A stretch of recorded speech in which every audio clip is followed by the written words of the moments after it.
Yes, guys, I'm Si. Welcome to Cardiff City World. Welcome back to the channel. As this is Thursday Night Live. I am Si, as I mentioned. And if you haven't already, please do check out the special edition of Bluebirds Rewind that we dropped earlier on today, featuring Stephen McPhail and Gavin Ray reliving that historic run to the FA Cup final. And but tonight we're going to look ahead to the weekend. We're going to look ahead to the Mansfield game, and we're going to see. I'm sure we'll discuss Ruben Colwell's injury and a host of other things. But I'm delighted, as ever, to be joined. Welcome back to the channel, actually, because he went missing last week.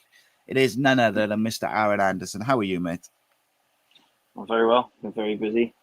The joys of looking after some elite sports teams has destroyed all my time on that. So now I'm back. Back with a bang. Great night yourself. Yeah, mate. Insanity. I don't know. There's just not enough hours in the day. Not enough hours in the day. But it's fun. It's good times, mate, because like there's so much. I keep alluding to it, but like there's so much stuff coming that I can't talk about now. But like when it comes, it's going to be so good for for Cardiff City fans, people who watch the channel. It's just going to be fantastic, and it's going to be enjoyable. And I'm hoping that those things will all be done and dusted and edited and out before Christmas for a little Christmas present, maybe. But we'll see. We'll see how these things progress. There's a lot of stuff. I'm going on a little road trip on Wednesday, which I'm looking forward to. So yeah, there's lots of stuff. But I suppose we better start. I don't want to talk about it too much because the boys talked about it yesterday, and I did a video about it. But it seems like Ruben's going to be out for about 12 to 14 weeks. Bit of a blow, mate, isn't it? Absolutely. Also an opportunity for others, though. It is. Yeah. It is. I think the worrying thing for me was how we fell apart when he went off, like from a build-up point of view on Saturday. And I know that it's in game, so it's a bit more difficult, and your plans change. But I'd be lying if I said I wasn't concerned by the decision to put David Turnbull in there. That was a weird one for me because for me there was 3 or 4 different options which were a bit more effective, but also a bit more like for like. But look, I thought David Turnbull actually in the second half did all right. Once Alex Robertson came on behind him, there was a bit more sort of tempo on the ball, and it's like you say, it's an opportunity for someone else. And obviously, you've got a couple of players in Omari Kellyman and Kean Ashford, whose preferred position is sort of in that number 10 slot, which they don't get a great deal of opportunity, or if any opportunity, to play there because of Ruben's importance to the team. Who would you pick? Like, if you're picking a side for Saturday, who's replacing Ruben in that side for you? This is where the gaffer earns his money, isn't it? You just said it yourself that you think you got it right the other day, but there's an opportunity again. I wouldn't be too against the change of shape and probably putting an Isaac up there, playing off a Salek style. I think you've got to give it a bit of a different option, haven't you? And I think we're overpopulated with quality in that squad. I'd like to think at this level.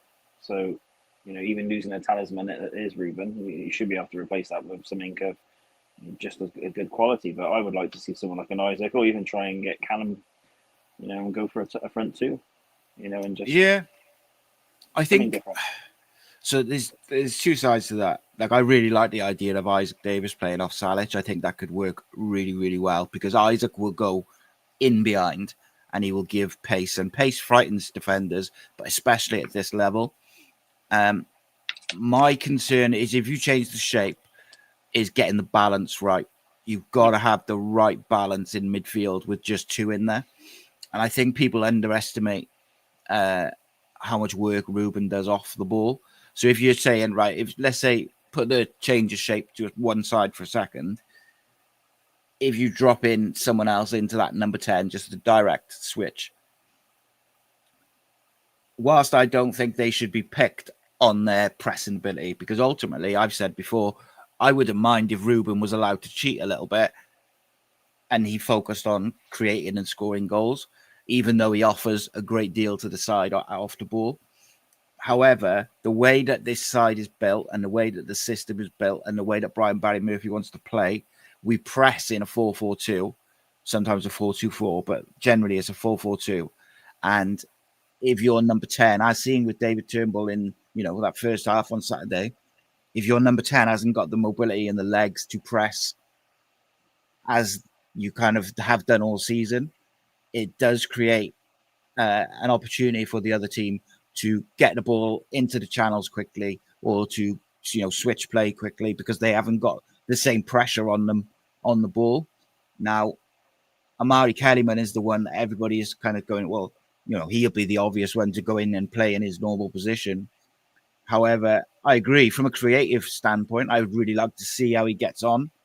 I do think he may, or not even that I think, I kind of hypothesize that he might struggle physically against the centre backs because he's quite slight. But I think he definitely is not going to press to the same levels that Ruben does, which fundamentally changes the way the side is set up. So, as you said, the manager's got to earn the big bucks. I think Kean Ashford gives you a bit more kind of like for like in terms of the off the ball stuff. And he did quite well, Kean. He did it for Omar Risa, didn't he, towards the end of the season last year, played in the 10, and he did it all right. So, and there's, I think, an option which people haven't talked about as much is Joel Colwell. I think he offers you something different, and I think he does, press, and he's aggressive.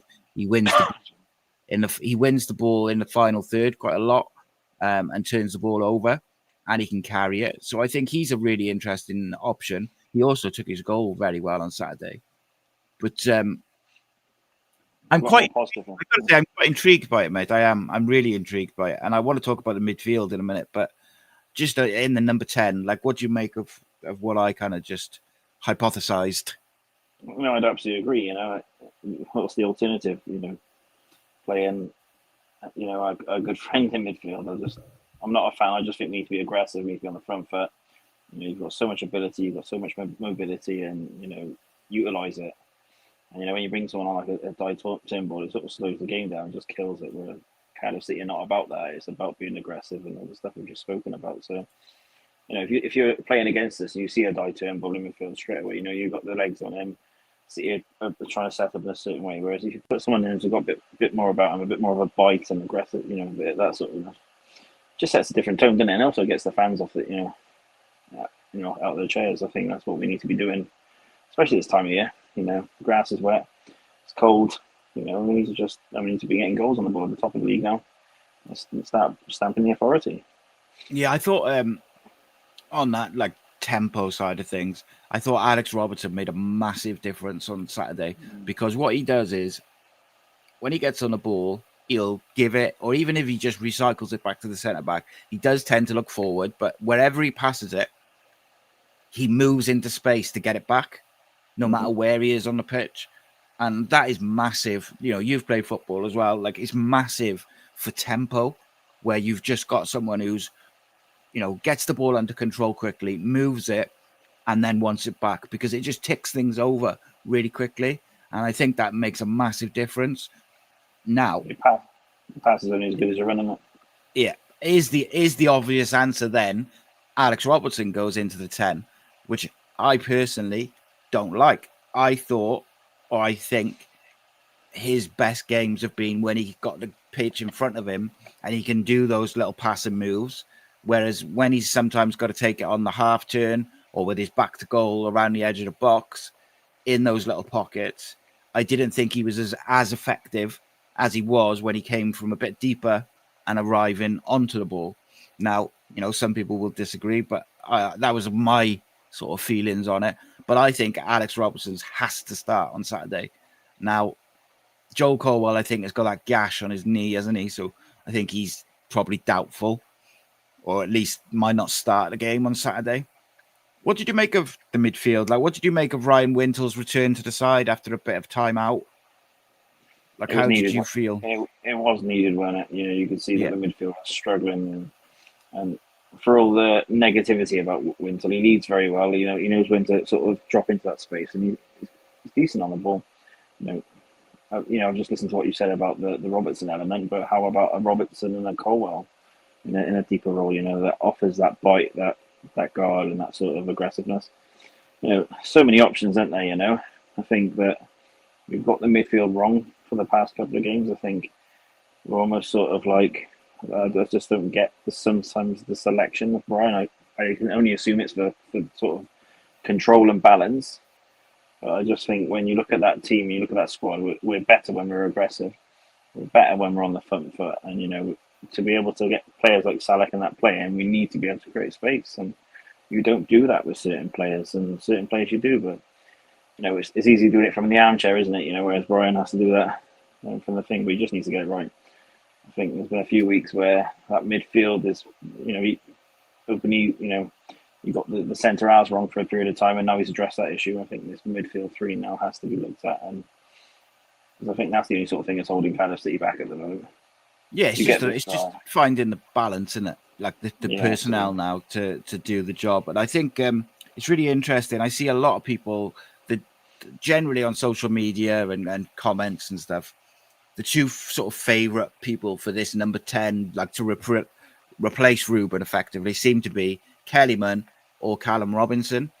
Now, Callum Robinson for me, and I've said this before, so I'm not really changing my tune, off the ball just doesn't do enough in terms of, particularly when he's in one of his runs where he hasn't scored for a couple of games because he's quite streaky. He doesn't offer enough. And I think that's a big problem in a team that needs to be on the front foot and needs to be aggressive. You need to be busy and you need to be pressing and you need to be moving. However, when we have the ball, he's very intelligent. His movement off the ball is good. His link-up play is improved massively. But I don't really want to see Callum Robinson dropping into the 10. I want to see Callum Robinson in the box, playing off the last man, getting into shooting opportunities. And I find it like really conflicting because I think Yusuf Salic has been really, really good the last couple of games. However, it was interesting listening to Brian last night. I don't know if you've seen it. He was on with Rob Phillips and Nathan Blake, and he was talking about Salic needs to be a little bit more elusive and he needs to play on the periphery of the centre-backs rather than looking for the contact. And then he feels that will allow him to, one, get more fouls, because referees apparently have been given an instruction now whereby if the ball goes in the air and the centre-back has the striker pinned or the other way around and they're both kind of grappling, they just let it go and they don't give anything, which means, and as we've seen, it means Salic is never going to get a free kick, or very, very rarely. So it was kind of interesting listening to the manager say about how he just needs to be a bit elusive, play off the the shoulder and out of the centre back's vision. That's easier said than done if you're the only forward against three centre backs, because you might be elusive to the centre back, but the left centre back can see you, or the right centre back, and vice versa. Go on.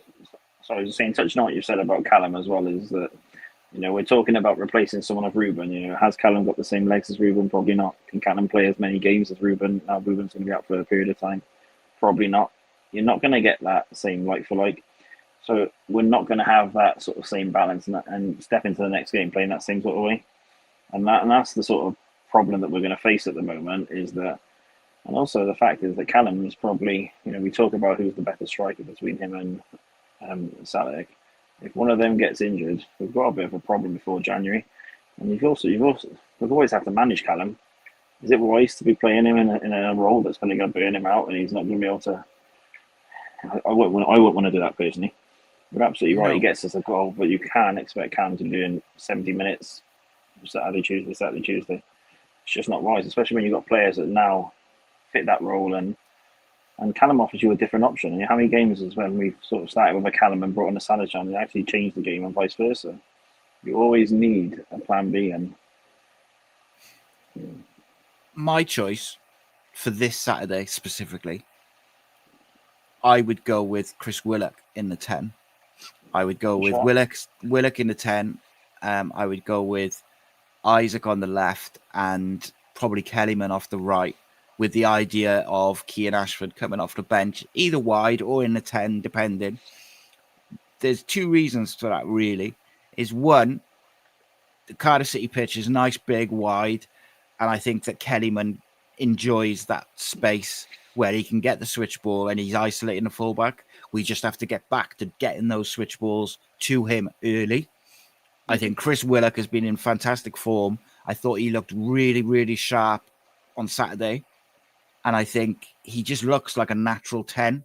He drifts into those pockets anyway, and he can go left and right-footed. I think he could really excel in there, particularly if you get an Alex Robertson behind him with one other. Now, if Joel's out, I'd probably go Wintle and Alex Robertson and give Robertson a bit of freedom to be box-to-box, because I think that his link-up play with Willock would then open up some avenues. On the Robinson, the Salic thing, I agree with you. I don't think Callum can do Tuesday, Saturday. And somewhat we are a bit up shit creek if one of them gets injured. But at the start of the season, the manager said that he views Isaac Davis as a centre forward. But because of the way the squad is, he's going to play largely wide. So I do wonder if they were one of them gets a knock or we need something different, we may see Isaac through the middle. But I agree with Jonathan's just said in the comments. Do you think Kellyman's pace in behind Salic could be a threat? I actually do think an Isaac or a Kellyman off Salic could be really, really good, really positive. I just wouldn't do it for this particular game. For this game Saturday, I would play Kellyman off the right because I watched him really closely at the last home game, which feels like it was last season. It was so long ago.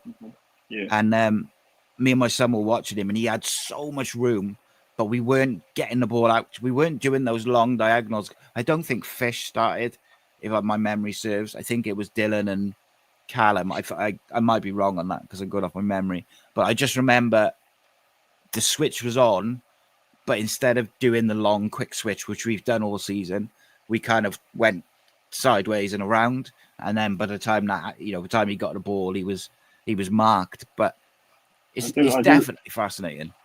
I do really like that fluidity of the three behind Salic you've just spoken about. My only concern is they would need to be able to be fluid. It's not a shape that can be rigid with those sort of players. But I think they're all intelligent enough to absolutely. Do that.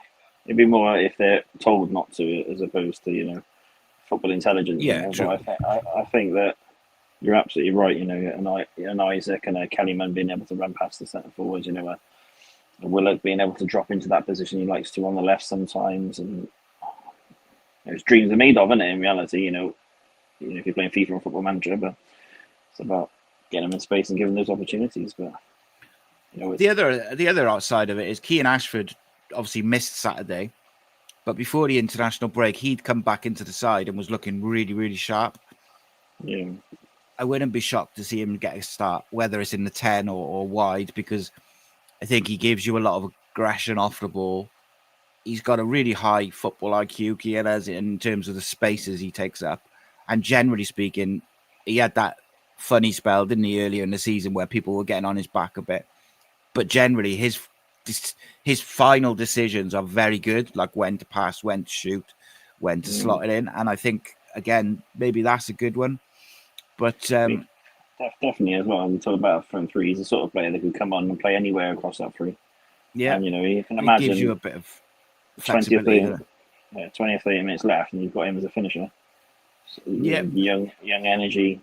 It's great, isn't it?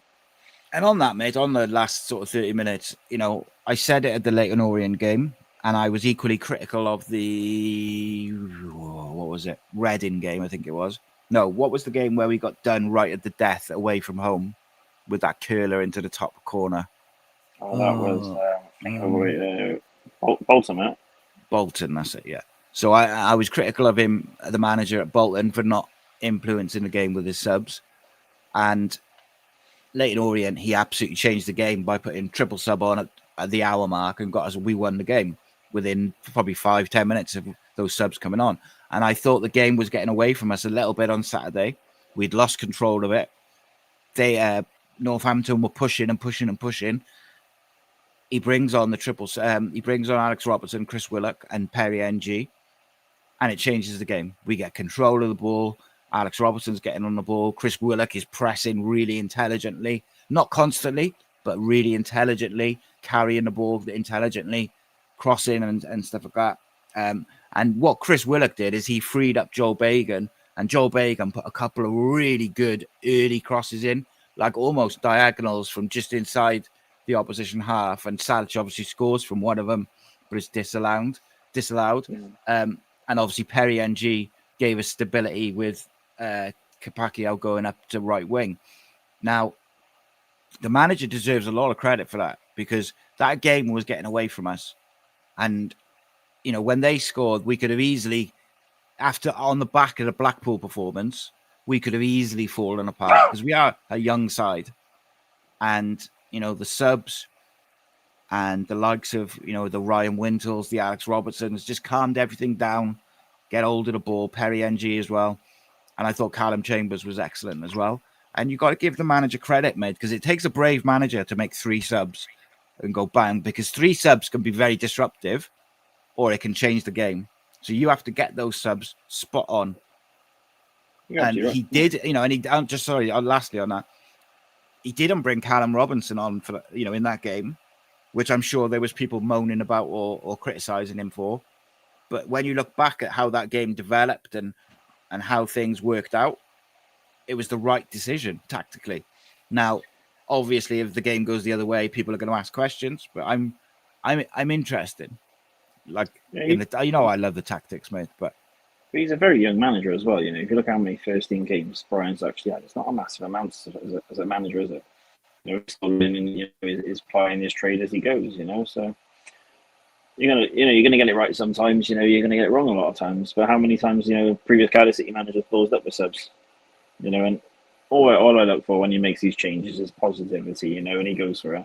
And to be fair, by, you know, bringing on the Turnbull the odd occasion, his subs are very positive. They are very impactful, and they get City on the front foot, and that's all you can ask for. You know. But the tactically, it's very, very interesting, because, you know, we sit there and every week we all have an opinion on what we think he's going to do, and he just completely does something different. But, you know, yeah, and I think so. Like for Saturday, I think Joel Colwell's 50-50. He had a nasty gash on his knee against Northampton, so there's no need to risk him really. Like if he's fit enough for the bench, then have him there just in case. Dylan has got a reoccurring groin thing, which is kind of they got to manage. Same with Will Fisher's knee. They're going to have to just manage week to week. Sometimes it's all right, sometimes it's not. From what I gather, Dylan's been struggling this week, so I'm not sure if he starts and gets in. Will Fish, I thought, looked a little bit, what's the word? Not leggy, but he did look like he was feeling his knee against Northampton. And he had a torrid time against Ethan Wheatley, but he also made some such important blocks, put his body on the line, and, you know, stopped almost certain goals. So, you know, that's the mentality that this team must have, is that even if you're having a bad game, or not even a bad game, because I don't think he was bad. I think he had a difficult afternoon against a good young player, and obviously the booking didn't help him. But he stuck with it, and he made sure that until he went off, he put his body on the line. He made important blocks, important tackles, you know, never switched off, never kind of got in his own head about, you know, this, that, and the other. And that's the mentality that all this team has got to have. These young players have got to, regardless of how you're playing, individually or collectively, you've got to remain switched on and remain determined. And that Northampton result was really pleasing for me, mate, because we absolutely capitulated against Blackpool, let's be honest. Tactically, we capitulated. Collectively, we capitulated. Individually, we capitulated. It was really worrying. But it's the only time it's happened all season. And it was important that there was a good response. We had the early goal. Obviously, the Ruben injury disrupted us a bit. But I thought, like I said, the second half, I thought we were very good. You know, these games are going to be difficult. You're going to have to defend. Just because you've got a better squad on paper doesn't mean you're going to win every game 3-4-0. Like, you're going to have to defend and defend properly, and you're going to have to put your body on the line. And as we've seen, you're going to have to rely on Nathan Trott to make a couple of worldies here and there as well, mate. I know you're a goalkeeper. Is Nathan Trott a League One keeper, mate? Absolutely not. His pedigrees can be different. You look at the lower sort of leagues, don't you? You expect it's more like area, and you can see where he has got to develop on. I think it's more that box management, and a little bit element of his distribution. But I think confidence, what he gives, the players in front of him, I think he's unreal. You definitely got a top end championship keeper, but like that guy, probably under the right stewardship, can probably go as high as he wants. But where does he rank amongst the Dave Marshalls, the Tom Heatons, the Neil Etheridges, the Neil Alexanders of Cardiff City? I think he's the best. I think he's the best keeper we've had since Marshall, mate. I do. I know Etheridge was a good shot stopper, but I just think Nathan Trott all around, because I think his distribution is really good as well. He's comfortable with the ball. Yeah. So he has his moments, but I know exactly what you mean. Like when he's on the ball, I don't panic. When Halveth or Alnwick used to be on the ball with the ball at their feet, I used to think, oh my God, we're going to concede a goal here. Whereas with him, I don't think that. And he's made some unbelievable saves. That one where he's going the other way and he sort of sticks a hand out and it goes agonizingly by the post. That was real class. But you know what, mate? That wasn't even his best save this season. There was one, which game? I think it was Leyton Orient. It might be a different game. But there's one where it kind of gets, I think it's like a bit of a pinball and it falls to a striker. It was at Cardiff City Stadium. Falls to the striker on a penalty spot. He side foots it, and you just think it's a certain goal. There's bodies in the way. I think Trott had already been down, and he kind of gets up and he dives like full length to his right hand side and palms it round the post. But it was how close it was, the speed of it, the bodies in his way, the fact that he'd been on the ground, like all of those things combined. And me and my son would celebrated that like we celebrated Yusuf Salic's goal. Like it was just unbelievable. You can see what's very good about Nathan is his confidence and he's just how chilled he is, because that's great for developing younger players, especially like the Dylans that are playing in front of him. Because it absorbs all that pressure. Because you make a mistake, and you've got someone behind you who's just going to be able to sort of mop that up. So it gives you almost that freedom to be able to have these sort of moments. But, what makes it better as a goalkeeper is you look at some of the more elite keepers and they've got that persona that they sort of go around their business very quietly. They don't sort of celebrate too much, and they're an integral part of the team, but they're also very, in the background. And he's very much of that ilk.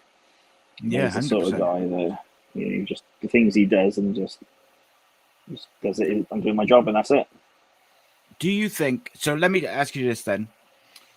In your opinion, as a gloveman yourself, what level do you think he's at? As in, do you think he's a League One goalkeeper? Do you think he's a Championship goalkeeper? Do you think he's a lower Premier League goalkeeper? Like, where do you see him in terms of ability and performances this season? But like now, so he might improve in the next few years, but where he is now, what sort of level do you think would be his level? If I was asked to answer your question honestly, I'd probably say he's a low-end Premier League keeper. I think, his shot stopping is up there with some of the best keepers you'll see within the Premier League. The other little bits, it's just that there's a couple of times when the ball comes in the box and he sort of roots to his line a little bit. But that's stuff that they can educate and they can learn. But, the reality is if he was doing all that guy's playing for Man City or, one of the bigger clubs, his shot stopping is second. And then you look at it, and he probably has the same sort of confidence from like the centre halves would have with Donnarumma, that sort of level. You just know that you probably feel indestructible. Everything that goes past you, he's saving anyway. And we're blessed that we've got him in League One. You look at the Championship. How many of those keepers would you pick over? The Trott? You wouldn't pick many, would you? And that's the reality of it. And if we can go up this year and when we purchase Trott on the sort of fee that's been quoted, oh my God, what a foundation to build a team on. And 27 years old as well. Yeah, go on. I'm just saying at 27 years old, you've got the best part of his career. Goalkeepers don't start maturing until about 29 years old. And the thing is, mate, as well, right, is the club and the board have taken a lot of stick over the years, rightly, at times. But what a bit of business that'll be if we do go up and we sign him for that fee. Like, what a bit of business that is. Like you said, he's not even into his prime years yet. I tend to agree with you, just for the sake of the conversation, that like lower end Premier League is where I see him. I think he's way, way beyond League One, and whoever's decision or whoever scouted him or whoever sort of came up with the idea of like, this is the keeper we should sign. What a fantastic decision. And I'll tell you something else, mate, as well on that is fair play to Brian Barry Murphy, because he had two experienced keepers in his squad in Halworth and Alnwick. And he said, no, I'm going to play Matthew Turner first game against Peterborough, who did very, very well. He's done very well in all his games he's played. And then he said, no, I want another keeper, and then those two will be my keepers. And I'm sure that there was certain people at the club at some point where, well, we've already got two experienced keepers. Do we need to put that money there? So, fair play to whoever made those decisions. Fair play to the manager. I think it could be the difference. But I think he's saved us already 15 points this year. There's a little thing, and it's still November. We were taught in like academy football, and it would be that the goalkeeper would normally save you between 9 to 11 points a season. But if you look at him, he's easily a 15-point keeper. But touching back to what you just said about him, it's a Man City thing, isn't it? When Pep steps in, first thing he does is replaces Joe Hart, who won all that with Claudio Bravo. City do the same sort of thing. Jack Alwick, was not a bad goalkeeper, but he clearly didn't fit the footballing philosophy that what he wanted to implement. There's no prisoners, is there?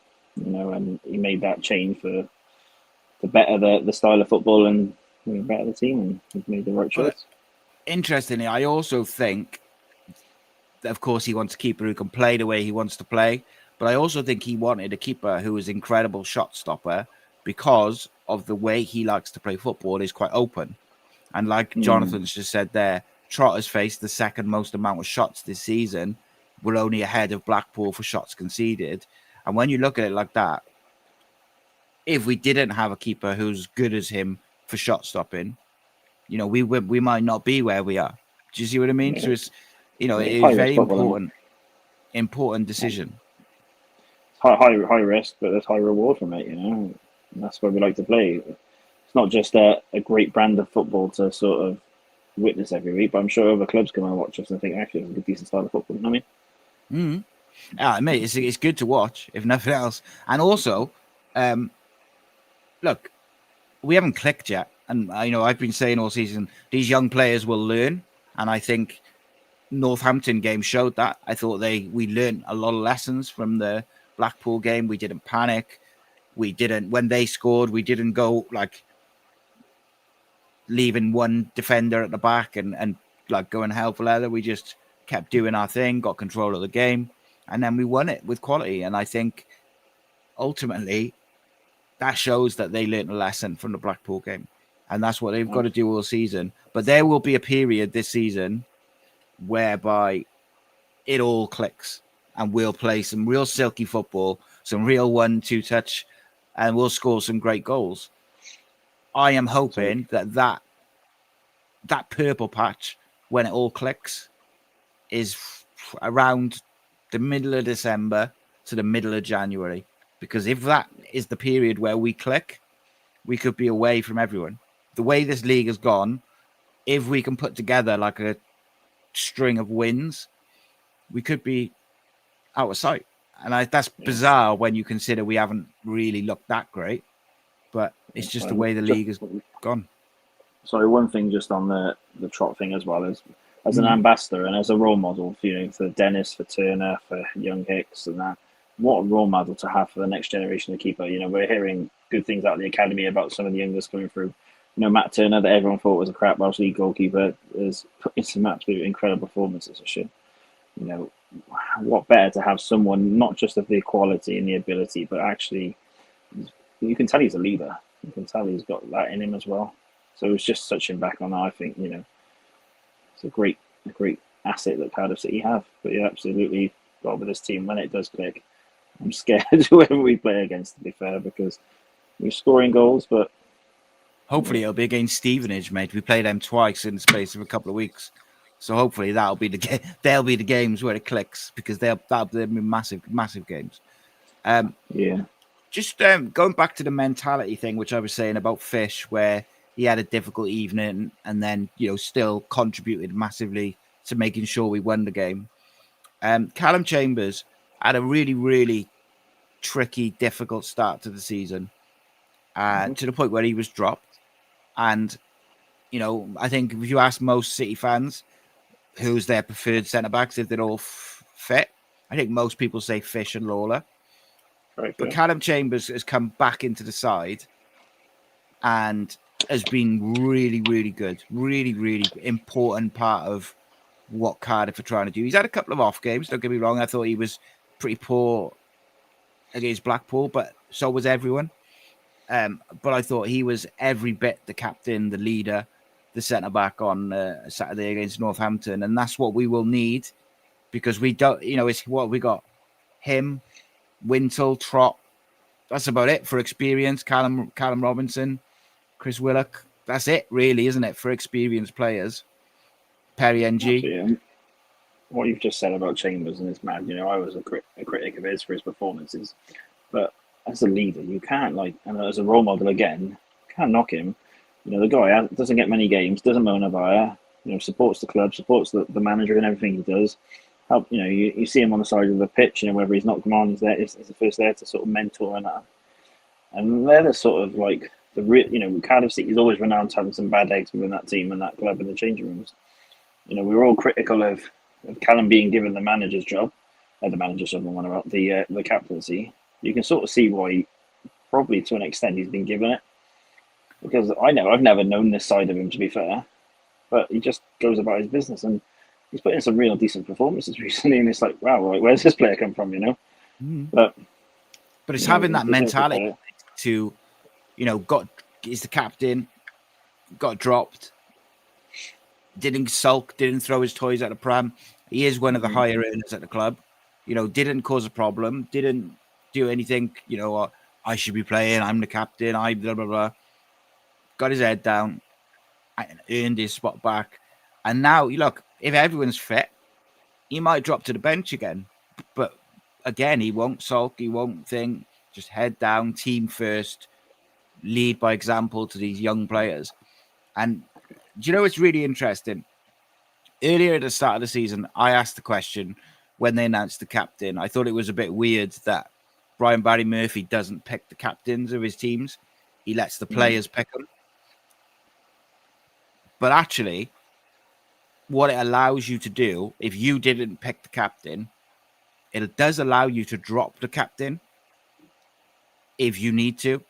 Whereas if it's your guy who you've picked as the captain, I think you're more likely to, first name on the team sheet sort of thing. So I think it gives you a bit of flexibility whereby the players picked him, so he's not necessarily your guy. I'm sure they work closely together and stuff, but I just mean in terms of cold hard, what's the best team for this week? It's like a complete fresh slate, isn't it? Absolutely, and like you said, it's also who the players respect in it, who they look up to, who they're going to get the most out of. And clearly the players see something differently than the fans do, because none of us would have picked that. No. But I think, I think both Callum Chambers and Ruben have led the team really well, by and large. I think you've seen different qualities in Ruben that you didn't see previously. You see, like we just said about Callum Chambers. And I am hopeful that the mentality of players like Fish and Chambers and some others who've had difficult periods, or even Perry NG, who said himself he hasn't played as much as he would like, but he's so team orientated that he's having the most fun he's ever had at Cardiff playing. Like, I'm hoping that mentality of team first and doing things the right way, setting the standards every day, will rub off on David Turnbull, who's been in for some criticism and has probably struggled a little bit to find the rhythm and find the form. that he can come good as well, because he should be able to, shine at this level. I just think sometimes he wants too many touches and he's too safe. I'd like to see him take some risks, if I'm honest. Absolutely right. You don't play for Celtic and be a bad player, do you? He's scored. I think it's about getting him in the right areas as well. Though, to be fair, he tends to be much more, operational when he's in that sort of forward-thinking area with the opportunity to shoot and so that. But during transition, I think he's a player you sort of have to bypass because he just takes that extra touch, extra pass, and we don't need that, to be fair. Yeah, So we talked about balance, mate. What is the right balance in the midfield area and the wide areas? Like, where do you see the best sort of qualities, the best balance? Because I hate inverted wingers, but I actually think we look most balanced on the left when Kean Ashford or Chris Willock play there. Joel Bagan provides the width, and I always think we look really well balanced then, because Joel Bagan is very, very good at deciding whether to hold, whether to invert, or whether to overlap or underlap. His decision making in the movement is really, really impressive, and also his decision making of when to work it wide, when to recycle it, or when to put it in the box early or switch it is really good. Is quite a high football IQ sort of for his decision making. So I actually, even though I hate inverted wingers as a general rule, I actually think we look most balanced with a right footer on the left. Yeah, I would agree with that. You talk to me. Tell me about what's your perfect midfield and wide areas for Cardiff to get the best out of this team? Just touching on what you said, I'd agree with the Willock element of it. Yeah, inverted on the left hand side. I think the right hand side, the balance has gone since Tanner went out of it. I think they've been trying to find someone when Tanner and Capaccio were on that side. You never worried about the right hand side. It was more the left hand side being the problem. But that injury really stung us in a horrid way. Me, it depends how if you're playing that three. In my opinion, I think you need that energy, you need that forward thinking, and that drive from the midfield and legs, aggressiveness, tenaciousness. That, for me, there's only certain players at our club that have that. So to me, our midfield three picks itself. But the forward thinking, I'm not too much on this inverted and players getting past them. What I like to see is creativity. They're professional players for a reason. They have that ability to be able to make those decisions. What I would like to do is, this is the front three. Okay, you're playing off Salic, but be fluid. Use your own footballing IQ. Create yourselves. We give you the tools to do the job and do it. That's what I like to see. In my opinion, I'm not a tactician as such. I just like players. I like to. A fan of football. I like the players to conduct themselves and show why they're professionals. But I think we've got that in abundance at our club. Yeah, it's an interesting one. So, what did you make on that then? Let's kind of build on that. In the second half against Northampton, we saw Perry NG come in because they were getting in down the channel. They were quite physical in that channel. Perry NG comes in and does a good job. Mm-hmm. But he doesn't take Capaccio off. He moves Capaccio to the right wing, obviously with his pace and his ability on the ball. Another one, by the way, whose IQ in terms of deciding when to invert and when to overlap, etc., is really quite good. Would you be disappointed if we started with that on Saturday? No, because Capaccio was a right winger by trade. That was what he was playing academy football at. And people don't see that because maybe they followed, that element of football. I'm not against that. I think Capaccio gives you that engine, it gives you that drive. It's a different sort of play. He's the sort of player that gets past the man, but it gives you that defensive solidity. And you also got Perry can play, and Perry is having a positive time. Some of the moments as Perry nutmegs some of the goals that he's scored in the last couple of minutes when he's broken into the box and having nosebleeds at that end. He's got an abundances, but I think Perry's issue is consistency at the minute.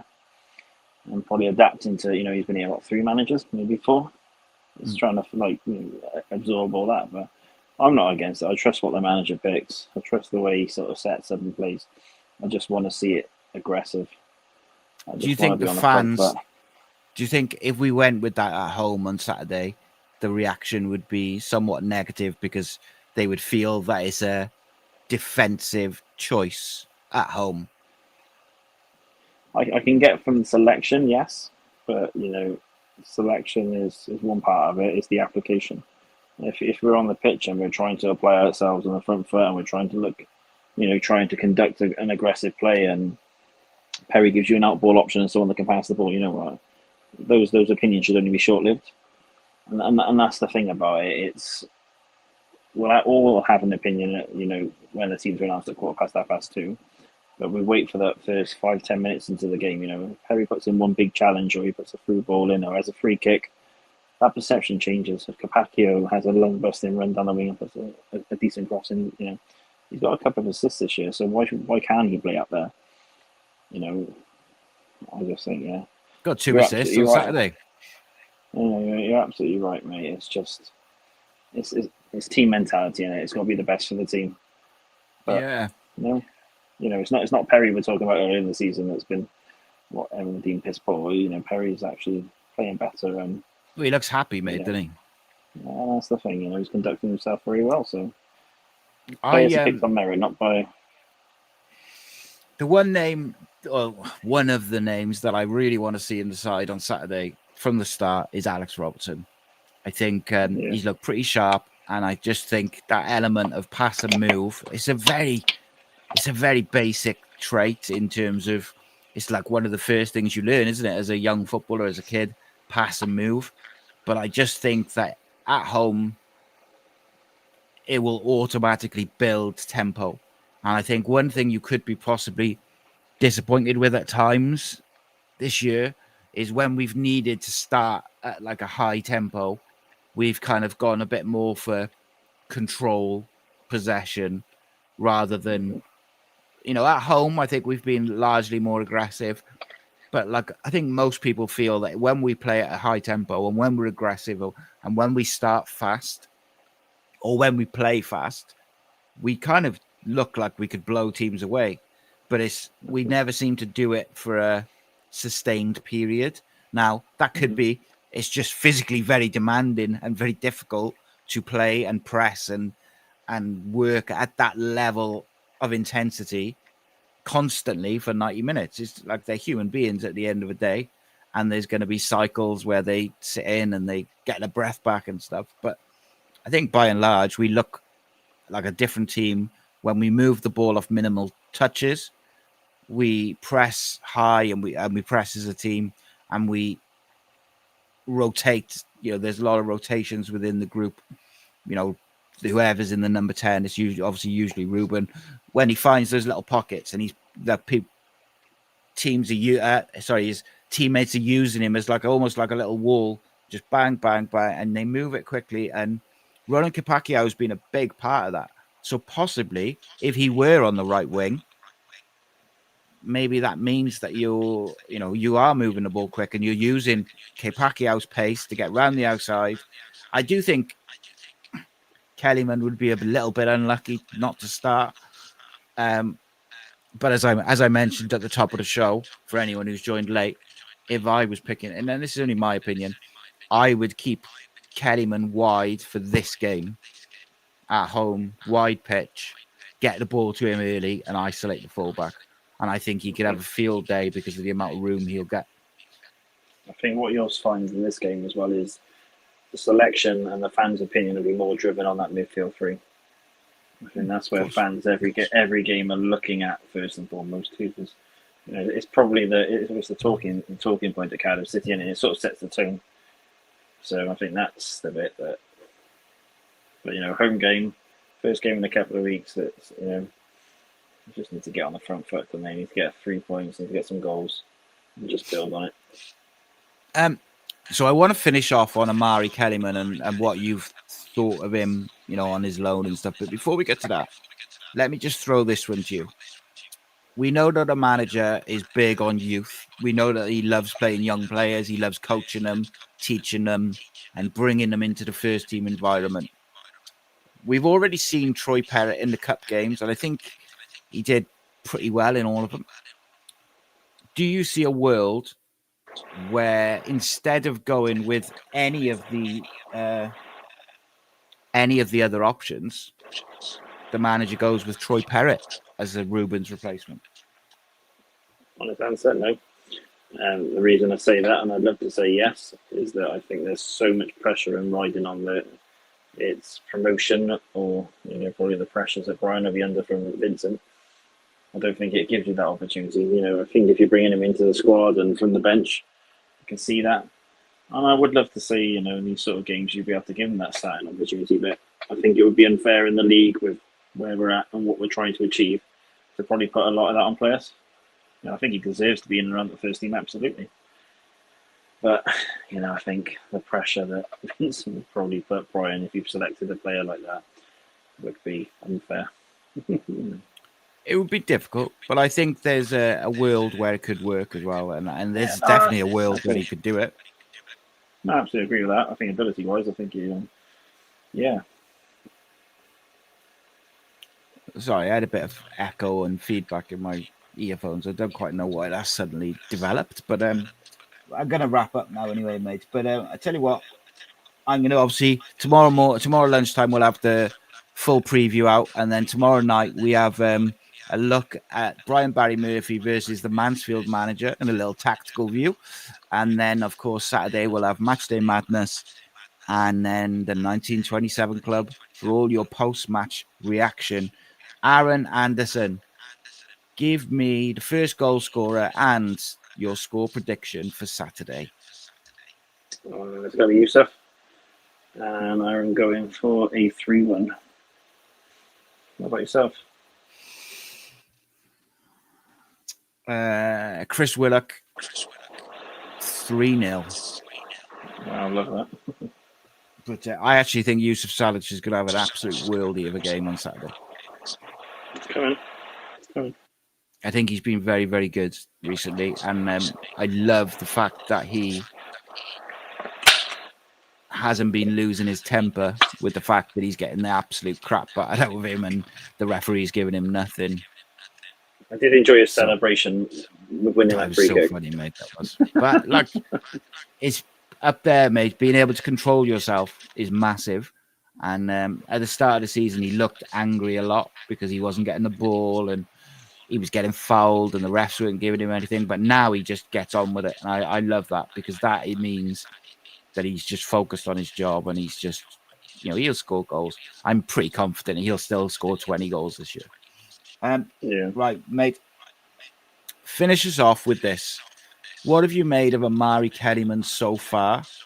And what are your hopes for him for the rest of the season? I'm impressed, but I think there's a lot more to come. I think you see glimpses of the reason why clubs paid a lot of money. I don't think it's worth the 20-odd million, but you can definitely see why there's definitely a young and great player with so much potential. There's moments in the game where you just think a little bit more. I think he needs to increase his appetite for chasing back as much as he wants to go forward. And there's a few times where I don't know if it's due to the old injury, he just doesn't want to sprint. But the quality and the skill levels there is unreal, isn't it? Even watching the training videos, you think, wow. But I think this is that sort of time now, isn't it, where I can't see him being recalled, so he's going to be here for the season.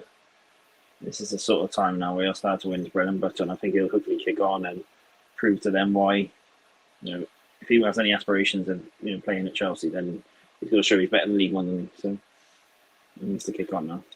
Yeah, he shown glimpses. I thought the Wrexham game was by far his best game. He looked sensational in that game, which is obviously a big game for him to perform in. But we've seen bits.